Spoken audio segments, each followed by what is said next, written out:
Hulicam ang pang-hold up ng mga riding in tandem sa 4 na lalaki sa Tondo, Maynila. Aabot sa 150,000 piso ang halaga ng mga alahas ang natangay ng mga suspect. Nakatutok si Jomer Apresto, exclusive.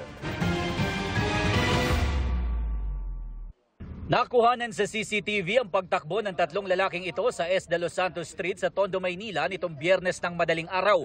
Ang mga lalaki na hold up ng riding in tandem.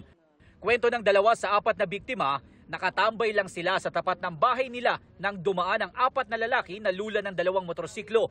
Makalipas ang ilang minuto, bumalik daw ang 2 sospek na naglalakad na at nanggaling sa isang eskinita.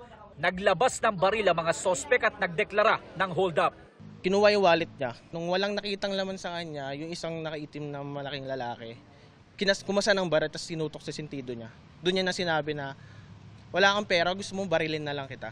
Iba yung pakiramdam pagka nakatutok na yung baril sa ulo mo tapos kinasa pa sa harap mo. Kaya yun, medyo na-trauma ako. Umabot sa halos 150,000 pesos na halaga ng mga alahas ang natangay na mga sospek, kabilang ang wedding ring ng isa sa mga biktima. Bago ang insidente, makikita pa ang mga sospek na nanggaling sa F. Rojas Street.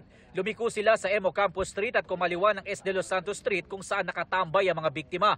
Maya-maya, kumanan sila ng arpapa at umikot pa sa ibang mga kanto bago bumaba ng motor ang 2 sa mga sospek na nang-hold up sa kanila. Sa kuhang ito, makikita ang isa sa mga sospek na may hawak na baril.